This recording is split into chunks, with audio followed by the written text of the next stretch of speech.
Good afternoon, everyone. My name is Ajir. Good morning, depending on which part of the country you're in. I am a senior manager here at Van Bank. We are happy to have you here with us today to present to you preparing for post-COVID-19 negotiations be ready online forum in partnership with Tally Management Group. A little something about our company. Event Bank has been around a little over 7.5 years, with offices in 13 different countries, Asia, Latin America, and of course, in North America. Give me one moment here while I adjust the audio.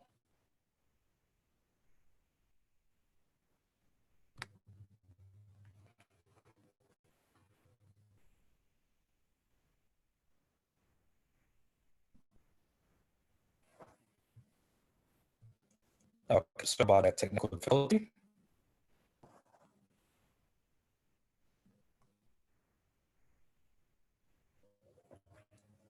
I'll start over, guys. Event Bank, we've been around a little over 7.5 years, with offices in 13 different countries. Okay, go ahead and take it, Eric. All right. Well, we're sorry about Ajir's audio here. Seems to be a unfortunate internet situation on his end. Good morning, and certainly good afternoon to those of us on the East Coast. I am Eric Schmidt, CEO of Event Bank.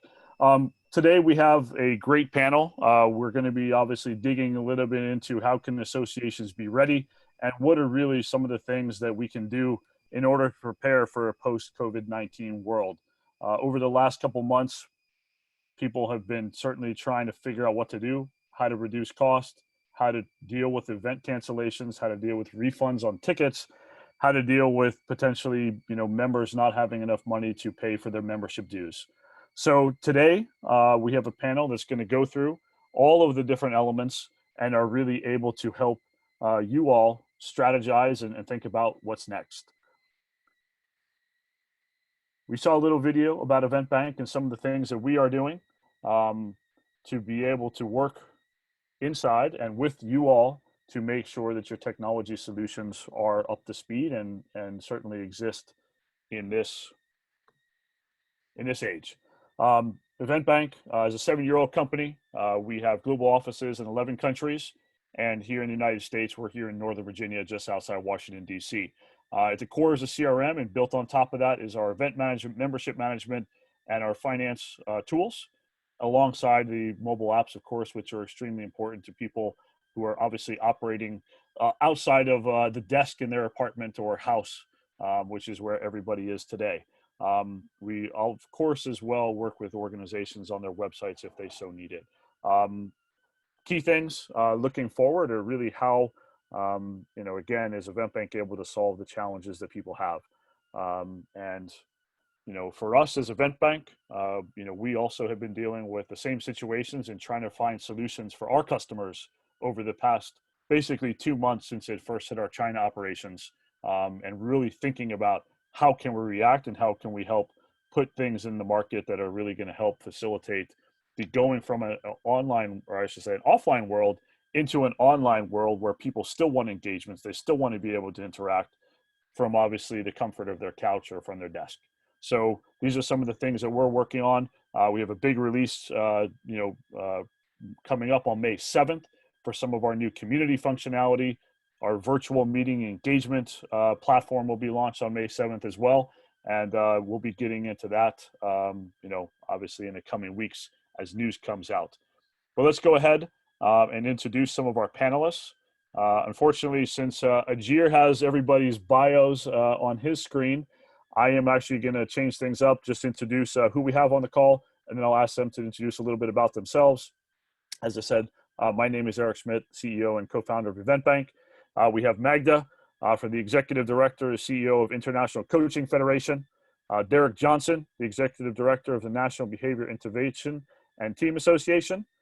Sharon Newport, Chief Operating Officer of NHI Door Security and Safety Professionals. And Greg Talley, our co-host for today's event from Talley Management. So we welcome the panel. We're going to start just in this order. If you could just please introduce yourselves, a little bit about your organization. And of course, in this environment, just understanding a little bit about events, membership revenue, just to give people a context of your organizations and certainly the potential impact that has on you guys in this environment. We'll start with Magda, Derek, Sharon, and Gray. Thank you, Eric. I'm Magda Mok. I'm an Executive Director and CEO of International Coaching Federation. We are a 25-year-old organization for business professional life organizational leadership coaches. We have about 37,000 members around the globe. Our members are present in 142 countries. And we also are known for offering standards for professional coaching, that with the core competencies, with approving coach training, and also with offering individual credentials for professional coaches. As far as the COVID, as you can imagine, since we have members in 142 countries, then just about every single market that we operate in has been affected by this pandemic. For us, it is a off year for us for our largest event. So we are not struggling too terribly much with that. Having said that, our renewal cycle just ended on March 31st, perfect timing. So the immediate decision that our organization did was to extend the renewal window for 2 months. And we also offered installment payments that were available only to some of our customers to utilize for the period of time. We did some work also around changing some policies for the renewals of the credentials that are annual as well. And we also changed some of the requirements for the synchronous versus asynchronous hours of coach training for our training providers. We are observing the situation very closely. We are already doing scenario planning for the declined revenue. And basically, fingers crossed, trying to see what's going to emerge and how quickly we can emerge. Excellent. Sharon, welcome. Hi, thank you so much. My name is Sharon Newport. I am Chief Operating Officer for DHI, Door Security and Safety Professionals. We're a North American focused organization. While we do have members in different parts of the world, we are heavily based in North America with about 5,000 members.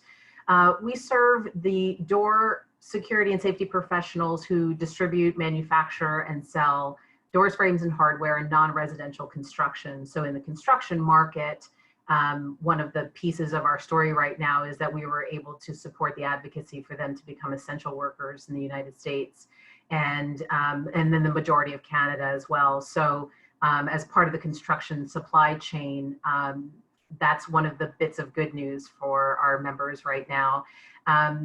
We are one of our biggest value propositions for DHI with our members is technical education and certification. We were intended to host a management summit in March that we had to completely cancel for 2020, and we'll just move forward to a 2021 management summit. Also had to cancel a spring technical school, pretty heavily attended event with our members seeking certification and working on jobs within the construction supply chain that are affiliated with different benchmarks of expertise. Being able to continue that educational process is pretty critical. So we've been able to pivot some of those classes to an online format. As a trade, some of those things are difficult to replicate in an online format, but we've been able to get creative around some of those classes and are looking towards doing something later this fall. We also just launched our dues renewal process, and luckily so far so good. We're going to learn as we move forward that, you know, summer is a very heavy season for new construction, and schools potentially looking at whether they will reopen on time will also impact our members and some of the work they would have done with schools during this time. But obviously healthcare, safety, protection, theft, some of those verticals, as well as some of those kind of environmental needs are shifting in a way that our members are able to support at this time. And so we are, like all of us, learning as we go, but that's some of the particulars of our environment. And we had, good news for us, had just launched an advocacy program.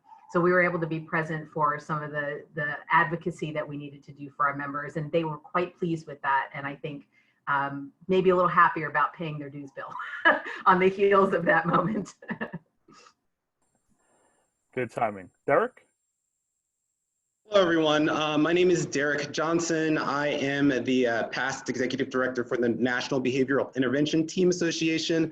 NBITA is a North American-based association with a few Canadian members. The core mission of the association, though, is to help support college campuses and workplaces in sustainable prevention measures as it relates to behavioral health and mental health in people. The members consist primarily of administrators, counselors, law enforcement officers, all in support of supporting these individuals who may be going through mental health issues.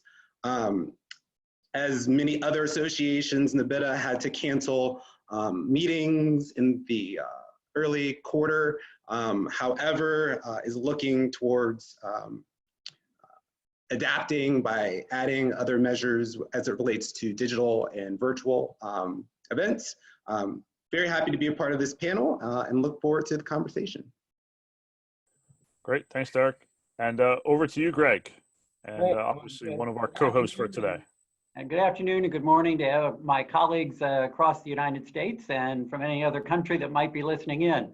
I'm president and CEO of Tally Management Group. We're an association and event management company, 33 years old, working with over 30 national and international associations. So it's been a busy couple months when you take what every individual association is going through and times that by 30, and that's been our life. So yes, all of that. Personally, I've been involved. We were 3 months away from a 50,000 person international event in Detroit, Canada, well, right on the border, Detroit, Michigan, that we had to cancel the end of March because of all the reasons we all know. So was integrally involved in all of that. And then I'm on the board of an international association that's grappling with all the same issues of every individual association in terms of dues, in terms of their event, in terms of what we're going to be doing for all of our various stakeholders as we look at this. And I think for many organizations, can we survive 20? And more importantly, can we survive 21? Because this is a multi-year impact. And I think for many associations, this is going to be a challenge. So I look forward to the dialogue and the questions we do today. We're all in this together, and inevitably when I find a group of us come together, the answers are in the room. So the answers might not be with here at the panelists, but they're with some other attendees who can contribute, and we can all come together and get through this better. So I look forward to the dialogue. Thanks. Absolutely. And for any of you who are listening in, again, in the bottom of your screen, there is a Q&A box. And if you do have any questions throughout the panel, feel free to just put it in there. And if there is something that we can, slide in at the current part of that discussion, we will do so. Otherwise, we'll hold some of the questions until the end. So we're going to start with you, Magda. Always a fun question, which is, what keeps you up at night right now? What are you worried about? I don't sleep, period. Well, first and foremost, we hear it all the time, but it's so true. It is a human tragedy. There are so many people being affected by this pandemic, and I am extremely lucky to say that my 60+ member team has not been affected directly. We were prepared for it because statistically, we all know that it probably will happen sooner or later, but fingers crossed. Having said that, we do hear about our members being impacted by being sick themselves or by their respective families, circles of friends, and so on.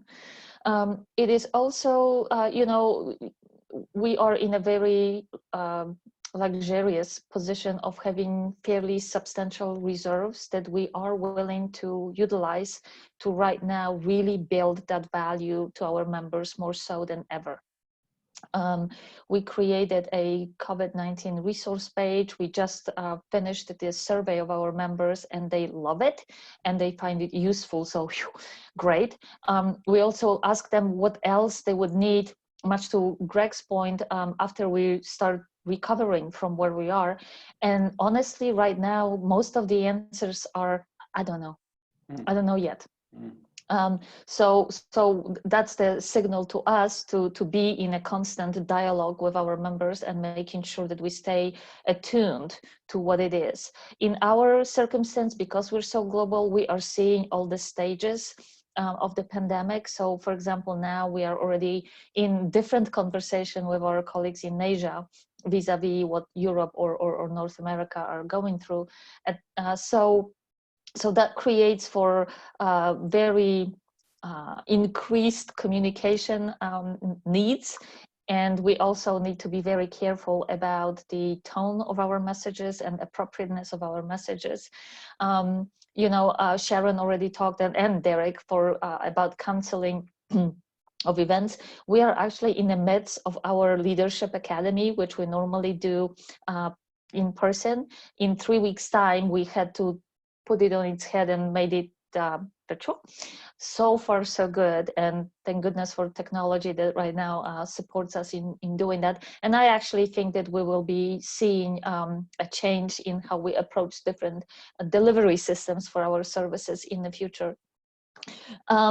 Our membership renewals is our largest revenue generating line item. So of course, I'm concerned about that. But as I said, our main focus right now is to create a different value, because our members need different things right now. So to create that value that even if they don't renew this year, that's fine. But we hope that we're building the loyalty and attachment and being present for our members right now when they need us most. Great. Sharon, are you getting any sleep? It depends on what happened right before I tried to hit that pillow. Similar to Magda, because we're all experiencing this personally, professionally, this is a flat line for all of us, and that similarity. I try to find the silver linings around the fact that there is an element to this where we're all in this together, even if we're dealing with it differently in different scenarios, different family issues, who's impacted, who's relative, that kind of thing. We are very lucky in terms of the health of our staff, and continue to be conscious about how that could change at any time. And you just want to keep checking on people. So, one of the things just kind of at that first level of working with staff is pivoting towards keeping that staff engagement close, building that team. We've had some management turnovers over the last year in terms of having some new staff and new structure. And so some of these folks are newer to us. And we were in that first year process of getting to know one another and building that dynamic. And what can you do to keep that going so that not only the organization continues to be healthy from the staff side and the staff culture perspective, but that we're emanating that with our members. You know, one of the things that also is a silver lining to me in this one is our members really value relationship. They are not a transactional experience when engaging with DHI. We have great loyalty and retention, lots of family, multi-generational businesses. So having that conversation, when you get a call for someone that just wants to reset their password and you're able to say, how are you? How's it going? What's happening? And you get a real substantial conversation, you get to know that person, they will remember your name. Those things matter right now. And because we're all experiencing these stay awake moments on personal and professional levels, I use those silver linings to get me through not only sleepless nights, but also just gut-wrenching moments throughout the day that just happen, and you just gotta, you know, stand in and address them. And conversations like this are also very helpful in these moments because, as Greg said, the answers are in the room. So staying open to dialogue and different perspectives right now, I find really, really helpful and comforting. So I could litany on the things that keep me up at night, but I very much try to focus on those silver linings because in the end, that's kind of what I'm needing to get through this. And I'm needing to be able to be that leader for our staff and for our members. And I think people appreciate hearing that in this time. Great. And Greg, obviously 50,000 people who are supposed to come together is a massive event. Obviously a huge change in certainly direction and a lot of logistics that you have to deal with to take care of that without any loose ends. How have you guys dealt with it? And, you know, what are you guys thinking about in terms of the next steps to really try to piece back together such a massive, you know, event? Yeah, well, the real challenge is it's a once every 5-year event. So the opportunity to take something of that size and scale, particularly when you understand the science of what this virus is doing and kind of long lag time we're going to be dealing with it, really removed any opportunity to think about a postponement, to even think about doing this next year. At this exact same time, we might not be that much further along in trying to figure out what do we do with large scale events like that. So we just really had to make a determination that it was just going to be canceled, unfortunately. So we're in the middle of what does unwinding something like that look like when you were 3 weeks out. And that's where I think it really does all come down to the relationships that everyone's talked about, right? This is when it's key. This is when, you know, it's gut-wrenching for the organization. It's really gut-wrenching for the destination that had put, this is a big event for any destination. For Detroit, this was a bit of a game changer for them, and all of a sudden have that disappear when it really was industry-wide in Detroit. We're using over 15,000 rooms, you name it, the stadium, the convention center. I mean, it's literally a citywide. And you hate to watch a destination go through that and be part of that cause. But the beauty of it and the relationships is they said, we understand and respect. You have to make the decision that's right for your attendees and your organization. We will support you in every way to make that happen. And sure, there was can we talk about the next open year? And, you know, we'll see, but certainly mindful of that's what happened, right? When the relationships are good, you say, how do we make this work as well as it can for both parties and find out a way to do that? I also think, to Sharon's point, this is the time for leadership. And that's leadership with your own individual teams, as both Magda and Sharon and Derek have mentioned. We're all looking for the same thing in something like this: a little bit of clarity, a little bit of hope, and a little bit of order. And that's what we as leaders are here to provide. And that's true with our internal teams, it's true with our families, extended families and friends, and it's true in our industry associations and the associations that we represent. And we have to be the ones that step into that and yes, deal with the difficult conversations, deal with the gut-wrenching moments, but be able to bring it back. Yeah, we're in the middle of that with 30 different organizations and clients, and they're all different, but they're all, some of the things are the same as in association management. Many of the issues and principles are the same. It's the differences and nuances to each organization about how you apply it. And Greg, if you could give a little bit of historical context, if we go back to sort of 2008, global financial crisis, or even back to 2001, and certainly the downturn that came around the dot-coms, give us some context in terms of what did you see that are there parallels to those economic downturns to what we think we're going to go through? Obviously, if you look at, Goldman Sachs numbers, you look at Merrill Lynch, obviously the GDP numbers and certainly the impact to the economy is not looking pretty. Certainly chambers of commerce have been letting go of massive amounts of staff across the country. Associations not at that same level have had the same impact, but any historical context you can provide here. Yeah, well, I think that's what makes this so unique, right? Is the answer to that is really no. It's all of it combined.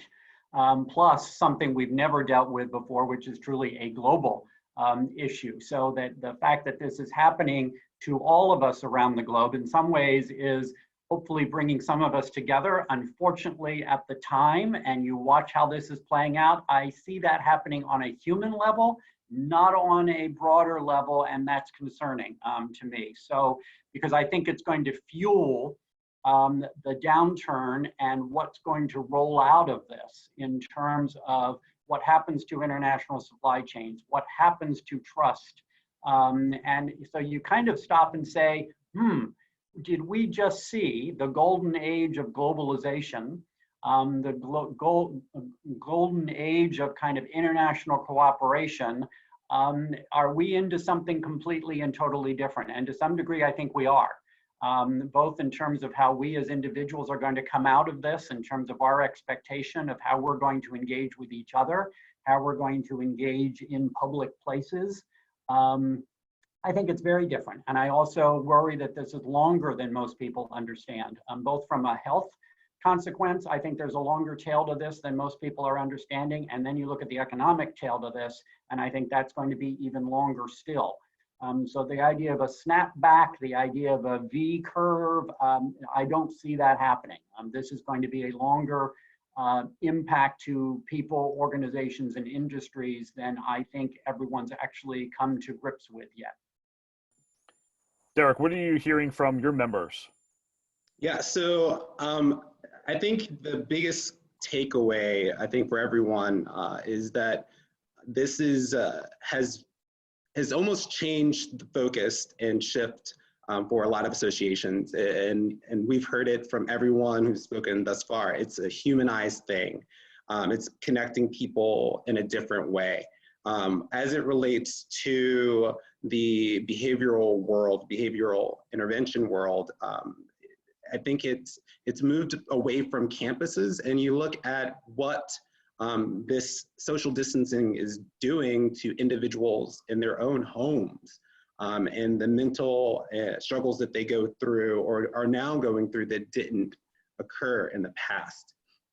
And so the things that this unfortunate circumstance has brought all of us are really impacting the lives of many people that had stable lives and stable functions, and so it's what does this do? What is this doing to them now, and how will it impact then the future when we come out of this?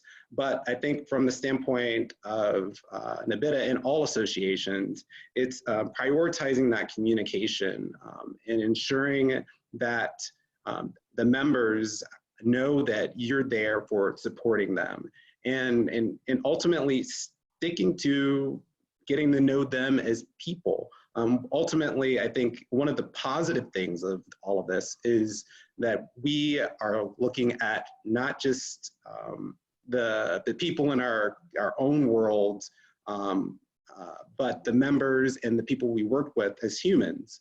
And that piece of all of this is something that maybe we've kind of lost track of, and we see business transactions, but ultimately seeing that humanistic piece of a person really at the core allows us to provide the value that they truly need and deserve. And so as we look to going back into offices where we have colleagues that we may not have spoken with, where we look to serve larger groups and expand our membership base, or even focus on our the small silos that we do, how we apply then those humanistic principles to those communications, those engagements, those involvements, and the work that we do becomes even more important. And I think it becomes more spotlighted in this new environment that we're about to embrace upon. Absolutely. Sharon, obviously every board in every association is obviously jumping in to figure out how to support members, but how to keep the organization going. Can you give us, a little bit of insight into some of the conversations that you guys have been having for both of those, and making sure that the organization is going to be financially strong moving forward, but maybe strategizing things a little bit differently as we look to 6-8 months from now? Absolutely. So I alluded to a management structure change that we had over the last year, which enabled us to be in a positive financial position for a moment like this. So again, another fortuitous thing that was on our side, and it made those conversations different and positive in that way.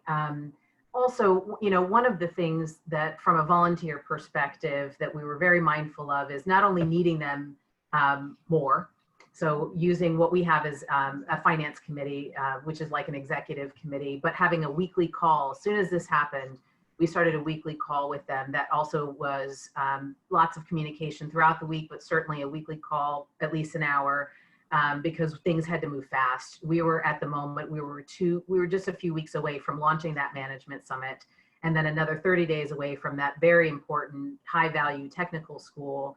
And what are we going to do to mitigate the fact that there's cash in the bank and folks are going to either want it or they're going to be willing to hang with us if we, X, Y, or Z. What are some of those things that we could be doing? So having some of the conversations around mitigating those cash issues, looking at the fact that we have reserves, it's a rainy day. What are some of the strategies? And then how can we meet the members' needs? What are going to be their needs? And so to Magda's point, we launched a survey, we launched a COVID resource page, we were doing the advocacy.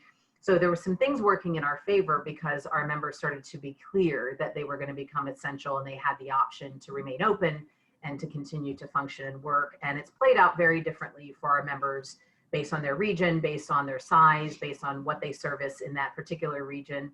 And whether they're manufacturer or distributor, obviously being very different. And so we were in a scanning, planning kind of mode for a little while. And then you have to decide, we got to pull the trigger. And some of that is also by members coming us and saying, so I think you might cancel. Are you going to cancel? Or my company is forbid travel.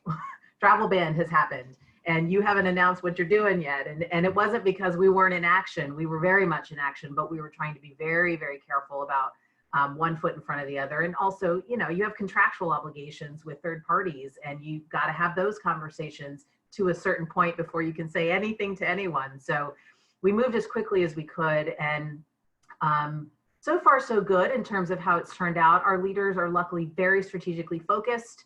We have smart people at the table who were very committed. No volunteer wants to be in this moment as the lead volunteers, and they have been fantastic to work with. So in that regard, very lucky. Again, having the kinds of members that are relationship based and having the kinds of minds at the table at that level that are strategically focused makes all the difference right now. And so we've been lucky in that way, and they've made really good decisions about balancing care for member and balancing the responsibility to the organization and balancing that we're going to learn as we go. And so let's make some decisions that are supportive of members, supportive of organization, and open, so that we are exploring some options to continue to fill in some gaps, pivot a little quickly, and take things one step at a time. We're in a process right now of scenario planning for the next several months, knowing we will probably do it again. But we've got to do step one now that we've untied a couple of events and we've moved forward with those things. And it looks like the response to some of the offerings in terms of mitigating refunds or saying, hey, why don't we just move your registration to the next event? Would you be willing to hang in there with us? Here is some offerings that we'd like to do to thank you, publicly advertise, do some things that just provide some shine for the fact that you are an innovator, you're a thought leader, you're committed to, say, the management summit and some of the things that it would do for the channel. How can we support you in those ways? So putting one foot in front of the other still, but so far so good. And staying close to that core group of executives from the board has been incredibly helpful. And then board commitment along the way to quickly be able to hop on that call and make the board level decisions made all the difference. So Sharon, can I ask, so in that process, did you guys, besides events, forget about events for a second, organizationally, did you guys trim costs? Did you evaluate anything? Did you, if you did cut costs, you know, how deep did you guys go in that, you know, sort of process? That is part of the scenario planning we're doing right now. Some of the immediate needs were untying those couple of events. So now we're at the part where we're looking at basically two strong scenarios at this point for cutting costs and still determining what that looks like. And because we have the educational component, some of which is capable of being done online, some of which was initially planned to be in person, it is going to be dependent on what our year looks like will depend on what comes of the fall. We're one of those organizations. And so we're going to plan for the next few months, whether the fall gets to happen or doesn't get to happen and how deeply we've got to cut. And I'll tell you, one of the exercises in this moment that staff, longtime staff and members and board are going to either see or have to think about is revisiting those sacred cows, but knowing your North Star, right? And so if you've got a strategy and a plan of where you're trying to take the organization, but now you're in disruption, where are the opportunities in that? And be willing to look at all your sacred cows to be able to say, can we wield this differently? Should we be doing this differently? Is it still what it was prior to this event? So that's been part of the thinking, and we're still in that moment. Yep, Magda, I see you were agreeing. Can I just jump in and By all second means. what Sharon just said, because I think it's so important. It's a really different conversation with your board or your executive team to kind of talk about what are we dealing with right now to what is the opportunity. And that is such a great question to ask because it immediately flips everybody's mind from the negative that we're very caught up in or the worried to really say, wait a minute, what could this do for us? What conversation did we put away because we weren't ready to deal with it now? This makes total sense to have it now. I think that's a really strategic question to do with your leadership team internally and to do with your board, because there will be opportunities out of this. And those organizations that are prepared to step up and step into those opportunities versus kind of hunkering down and really playing defense are going to come out stronger from this whole episode. So I just can't underscore that question. And it's such a great question to have at every level of your organization to have right now. So sorry about that. Yeah, no, actually, I just want to jump in also on that because I think it's also important to understand or look at the priorities of the organization and ensure that you are actually doing things that are helping people and making a difference. There are so many times that we go about just making decisions without actually engaging our communities. And if our products and services aren't actually going to impact a person's life today, then we are going to be irrelevant tomorrow. So as we look and speak with our leadership teams, it's also important to kind of reevaluate the core of what we're doing and remaining authentic to ourselves and our missions, but also ensuring that we are providing a service to people that is timely, that is very, very, very important moving forward. Absolutely, Magda, you're agreeing with everybody. No, I'm just nodding my head. No, actually, I am absolutely agreeing with everybody, because what I loved about what Sharon said is no sacred cows. You know, I've been, this is such a, on one hand, such a simple concept, and on the other hand, we all know in associations, we have such a difficulty stopping anything we do. And it's not because they're bad ideas, they're all good ideas. We just have to prioritize. And I don't remember who said that you can do anything we want, but we shouldn't do everything, right? So situations like now are perfect occasions to truly evaluate. And I think that maybe there is a little bit more grace being given for stopping some things. So it may be an opportunate time for all of us to do that. So what we've done, because again, our timing is absolutely impeccable. Our fiscal year started April 1st. Great. So our budgets are frankly somewhat irrelevant at that moment for both the revenue perspective and the expenses. So all of my budget directors were charged with looking through their respective budgets and identify those line items in 4 buckets. One is mission critical, has to stay. Second, important and urgent, which we defined we're gonna lose a good investment, we're gonna lose a momentum that it's really critical to be continued, things like that. The next category is important but can wait. If we move it to the second part of a year when we know more about our revenues, or even if we put it on the back burner, it's fine. And finally, cut, or otherwise known as sunset. And again, the first round, you wouldn't be surprised, the first round came with very nice analysis of the first 3 buckets and almost nothing to be cut. I'm like, you know, let's get back to that line again, because our board is of course very keenly working with us on that as well, but it is us who know the operations better. So I prefer that my team comes up with the immediate what we can move out of a budget rather than the board telling us what to do. But I also agree so tremendously with the opportunity. One of my favorite futurists, Jeremy Gauthier, the Canadian, you know, the one from Detroit, he actually says that after the time of crisis comes time of chaos, but from chaos emerges innovation and creativity. So this is another conversation that I have with my team and my board is, you know, some of these cuts probably will come about because we will not have a face-to-face meeting. We will not do something that we plan to do, or we're going to do it differently. But then, you know, we may repurpose some of our funds into something that is more relevant, that is more timely, that is more critically important to our members. So, and for coaching, you know, much like Derek, what you said, I think that the demand for the service of our members will be actually quite significant. And also we do know that our members are terrible at taking care of themselves.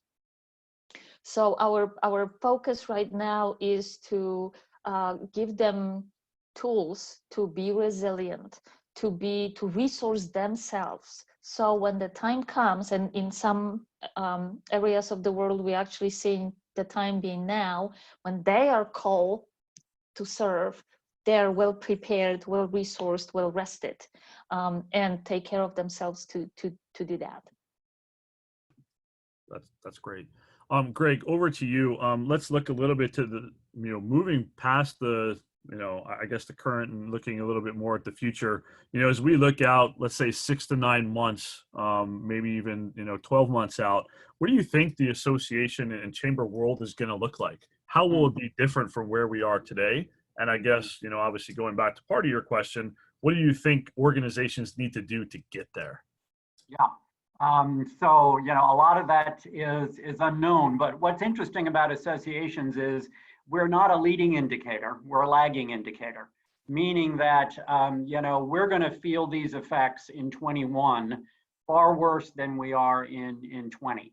And I think that's what we really need to be doing scenario planning on into 21 right now, because I think that's where the impact is going to be felt. And knowing that a number of the people on the call are chambers, I think that's going to be a real challenge when you look at the businesses that aren't going to survive this. And what does that do from a dues standpoint? And what does that do from an operations standpoint of chambers and commerce? But just for any other association as well, I think facing the same thing. We all know we have members that are on the edge. We all know that we've got small businesses or professionals that are in other institutions and types of businesses that are going to be going through some of these same issues with what this means to their business model. So I think all the way around, 21 is going to be uglier, and that's where much of the planning needs to be. So I think as my colleagues here have said, we all had those plans, or hopefully we did, right? We had good strategic plans. We had great ideas of where we were going. Take that and set it aside, because now you've got to deal with the immediacy of what your members, what your organization needs for survival. And that is going to go through 2001, while at the same token, and I loved everybody's reference to data, you've got to be collecting more data than ever from your members and stakeholders to understand what is actually happening in their lives, in their profession, in their businesses and industries, so that you can understand what are their pain points going to be in that next tough period, and how do you position yourself as that association to, as my colleagues have also said, more value now than ever, because that's what they're going to be looking for. With budgets getting cut and everything happening, they're going to be looking at every dollar. And am I going to spend it with you, or am I going to spend it over here? And if you want it to be you, then you've got to be ahead of the curve and everybody else with understanding what their needs are going to be, understanding what their pain points are going to be, and how you're prepared to address those. While, and I do take my colleague's point as well, what's your North Star? So you've got to be doing some foresight. You've got to be doing some completely new strategic survival planning while you're looking at those opportunities, and then figure out how quickly can you move. So the other thing this is going to test for a lot of organizations, and we're not good at it in the association space. Already we talked about we're not good at closing things down, sunsetting anything we're not good at. And number two, we're not so good at nimbleness and agility. And I think that's going to be another test for our leadership teams about how nimble can we be. And this issue of some risk. We're all in a period of high risk. And there's going to be, again, this tendency to pull in, this tendency to not want to take risk. But if there's opportunity, that comes with some risk. So again, it's going to take a very careful balance and understanding at a time. And that's what makes this so unique. Not only are we under stress professionally, but because of this, we're under stress personally. So that means our board members, the very people that we count on providing some leadership, are more schizophrenic and less likely to be plugged in than ever. So that means then we as staff leadership need to step up our role to help them understanding what's going on in their lives. How do we simplify that process? How do we simplify that decision-making process for them to help them all get there? So I mean, it's going to be a challenge on multiple levels. But I actually find some of this a little energizing, really weird. But when you do all of this on balance, it's going to force us all to come out as our best selves, again, as leaders and as association executives, to help steer our organizations and our leadership team and volunteers through some very, very unique times. Yeah, and I guess, Greg, I mean, this is to some extent a parallel when you start talking about budgets from, companies who are paying for memberships back to the global financial crisis, where sponsorship dollars were down as well as membership dues were, it was a question mark if somebody really was going to pull out of their pocket, and pay for their membership.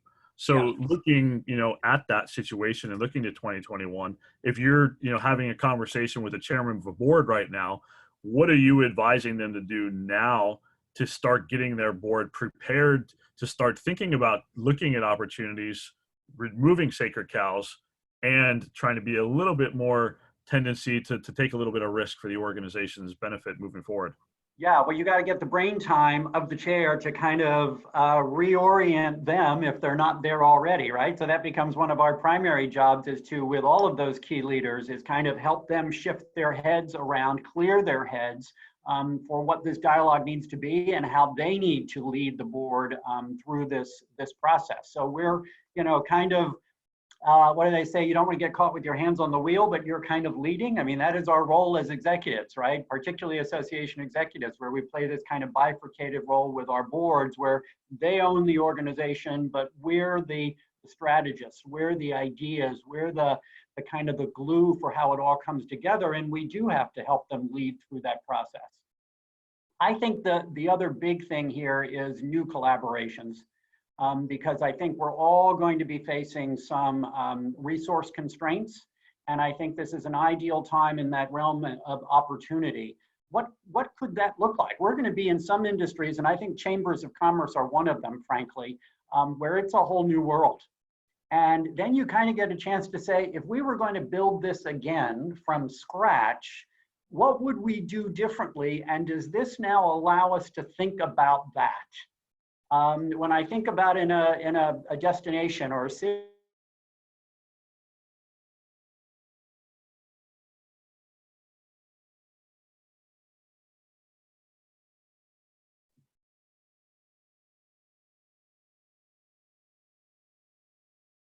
did we lose Greg? I think we must have I think lost him. we did. I wanted to add The something. crucial thing in a webinar environment is the connection to the internet. It happens. Eric, I wanted to add something to what Derek was saying, Go I think right now more than ever, those organizations that are creating those plans for the future have a very, very big opportunity. One thing that we are that is now more relevant than ever is people are losing jobs. Very talented people are losing jobs. And so what that means is we have an opportunity to capitalize on this environment in bringing in some of this talent that may be used and leveraged in ways that we may not have anticipated or thought even possible before. So I think that's something that we should definitely keep in mind. If I may, what Greg was, I think, where he was going with his point was the partnerships, because there will be some consolidation, there will be some of this going on, and I think we all know on our job descriptions, being paranoid is one of the necessary duties, essential duties. So part of it also is, and I've been talking to my board about it, is how our competitive marketplace will change. Because with consolidation, we may suddenly see a competition that never existed before because it was fragmented. And now it might just show up in a different way. So it's partly picking on what Greg said, do create these partnerships, because that also can help navigating the competitive marketplace as it may emerge very, very different from what was before.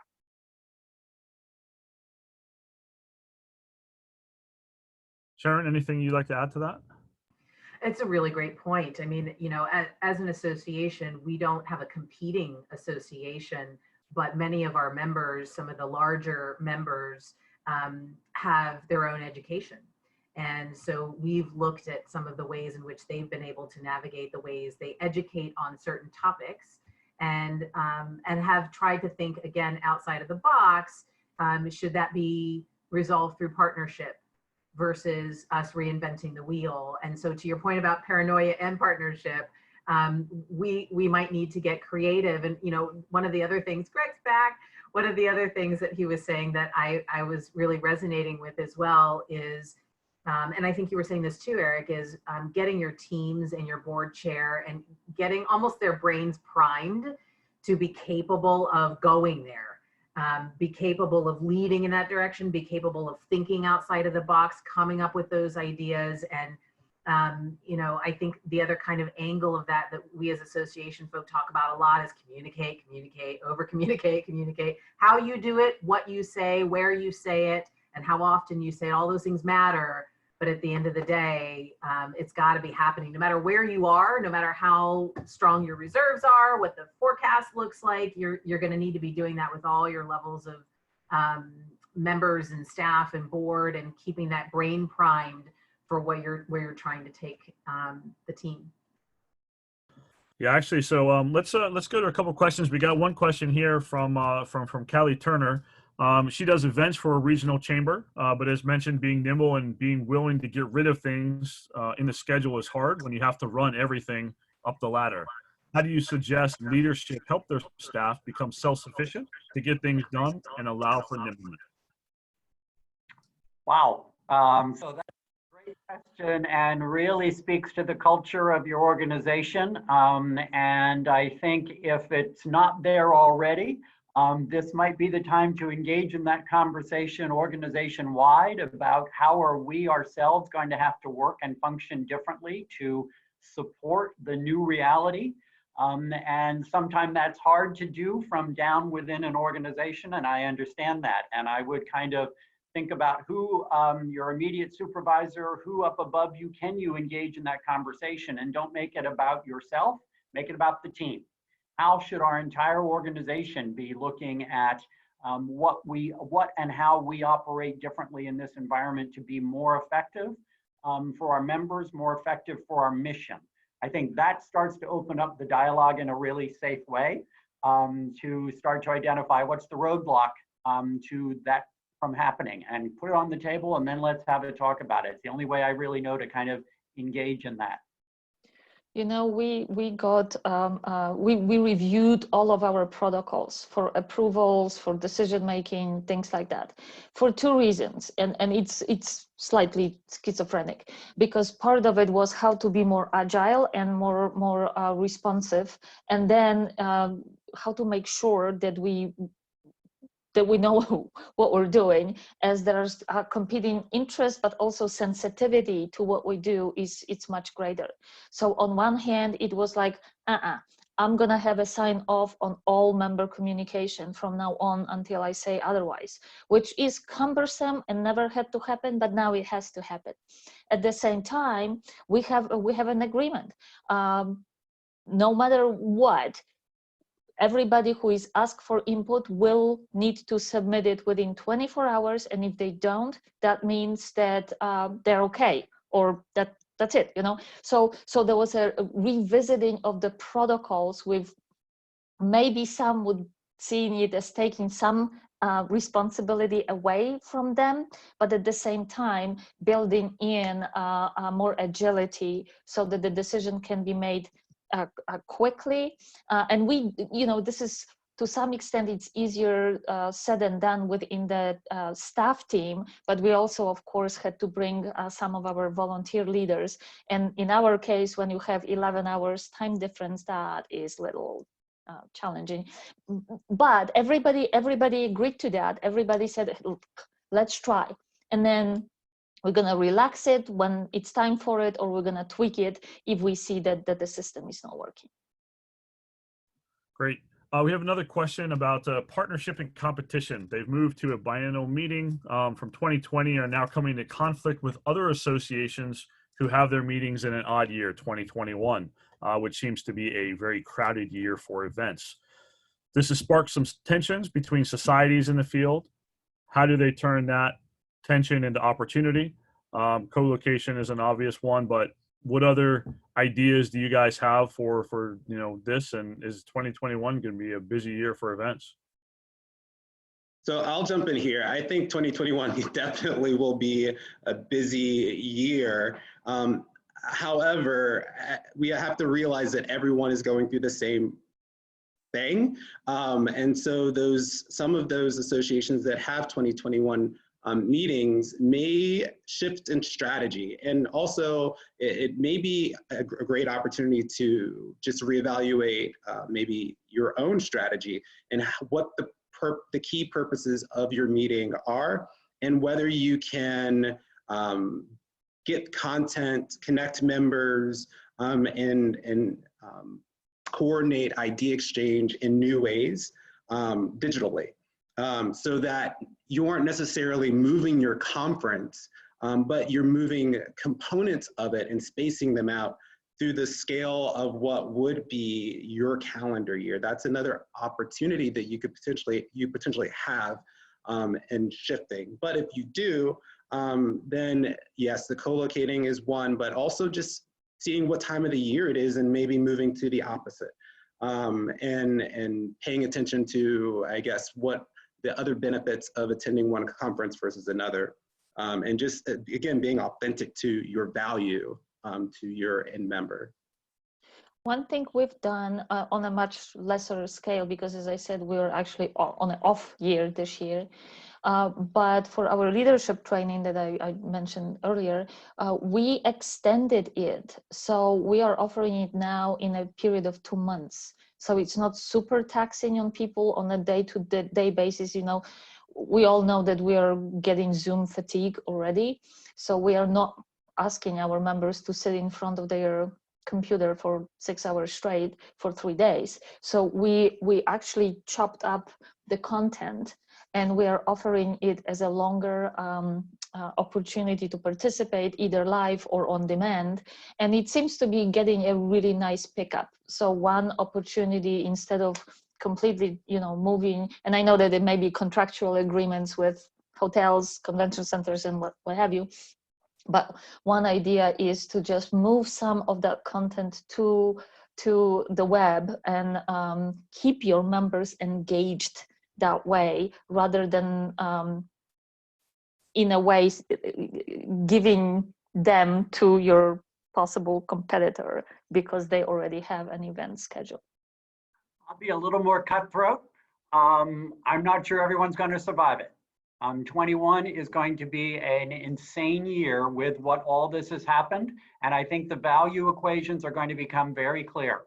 And I think those organizations that are crystal clear in who they are and who they serve and what needs they're filling are going to do better. But I do believe out of this, we're going to see more mergers and acquisitions.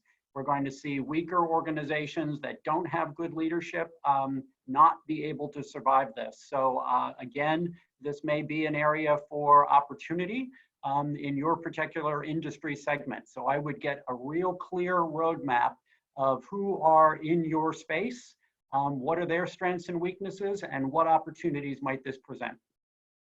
And I'll throw out one more bit. I have seen 2 competing associations partner in this moment. So, you know, again, the sacred cow would be to not do that. And this might be that moment where if you do have distinctly different value propositions, there could be some opportunity in that moment. And actually, let me add this, and this is a question for Derek. So, you know, for the last, I don't know, 5 years, associations and chambers have been talking about millennials and trying to engage millennials in these organizations. Is this the opportunity for millennials to take a leadership role and figure out how to make these associations and chambers a little bit more agile? Yeah, so with that, I think in bringing creative solution teams together, it's important to have diversity amongst them. And that means having people of various different age demographics a part of the decision-making process. So when it comes to engaging millennials, if you don't have a millennial within the scale of your leadership that is helping to really come up with ideas and innovate, then that's a weakness in going after millennials. I think, again, when we look at this current environment, it's all about who you are and what benefit you give to the end user. Doesn't matter whether they're male, female, millennial, or baby boomer. What the core value of your association is and what it means to me as a person will maybe drive my engagement with you more so than it did in the past. So that authenticity is going to be key. And I think that has been key for millennials before this pandemic, but it'll be even more important to everyone as we move forward through it. Great. We have a question that everybody's on everybody's mind, and Magda, you touched a little bit upon it, which is virtual conferences and trying to make it work. But I'll actually change that a little bit, because what we've been trying to figure out, and organizations across the world have been trying to obviously understand, which is how to generate revenue from webinars and maintain a value to their members without completely giving things away for free. Have any of you seen some interesting models where they are actually working across the course of a year? I'm not talking about just a one instance of an event, but some membership plus event models that are working out there that you can give to the audience. Magda? Yeah, so actually we do have two examples that work quite well, and we've been doing it for at least 3 years. Again, the nature of our membership being so global, virtual seems to be working really well for us.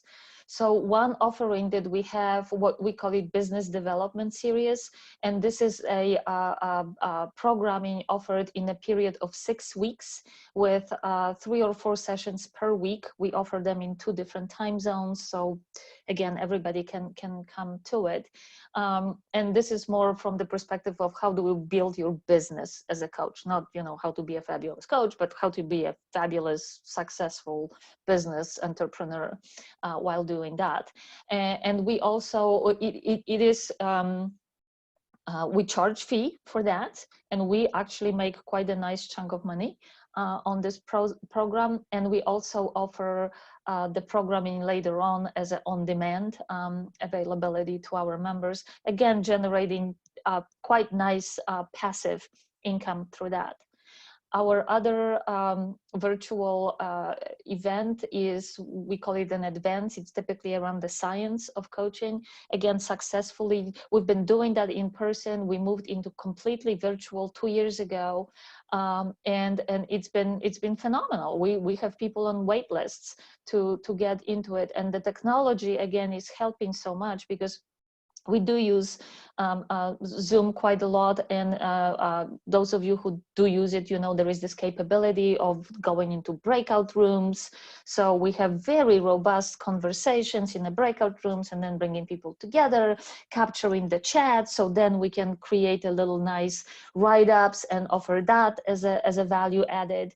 Again, these are at fee events, and although never comparing to the live event, frankly, as far as margins are concerned, but they are providing great value to our members, and they are willing to pay for it. So I'll jump in here because this is something that I am very passionate about. So stop me if I'm going too long. One thing that associations are doing and organizations are doing now is they're trying to move face-to-face things in a digital way.